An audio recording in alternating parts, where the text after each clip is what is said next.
I'm 3 weeks postpartum, so I thought I'd share my birth story. She was born at 36 weeks and 6 days. I originally thought I was going to get induced at 39 weeks for having gestational diabetes, but I'm so glad she came early.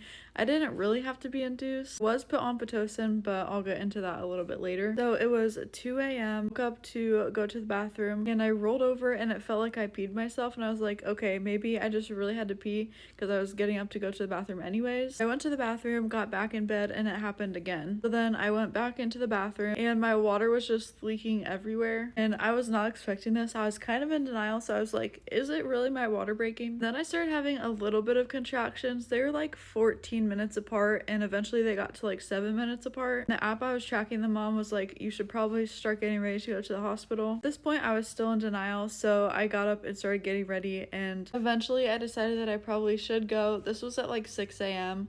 My water broke at 2. We got there at like 7, and I was like, I'm not sure if my water broke. I think it did, but can you check the amniotic fluid and do the test thing?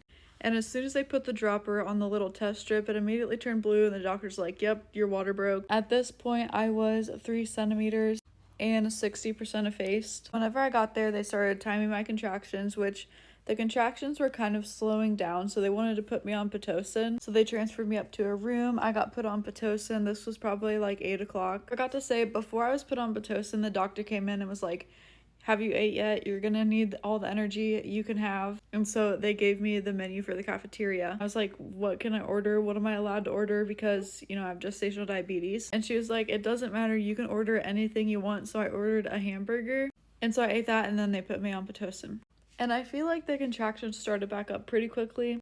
It probably took like 20 or 30 minutes for them to start happening again. And eventually, I think at like 11, so like 3 hours later, they checked me again and I was at like a 4. And at that point, I was kind of discouraged because I was like, I've only went up 1 centimeter so far the past 3 hours. This is going to take forever. Which normally for first-time moms, it does take quite a long time, especially if you're being induced. But then I was just going through the contractions, and my husband was holding my hand and helping me. And I was so happy they let me eat Jell-O. So in between every contraction, I would have like a little bite of Jell-O, and it was so good because I wasn't used to having stuff that sweet from having gestational diabetes. So it was like a little sweet treat in between every single contraction. And I feel like the whole process went by so fast. Next thing I know, I'm looking at the clock and it's like 5 p.m. So I've been having contractions the past 6 hours. I feel like it went by so fast. And I did plan on getting the epidural. I just wanted to see like how far I could go by myself. So I think it was like 6 o'clock whenever I was like, okay, can I have the epidural? Because it was starting to be really, really painful.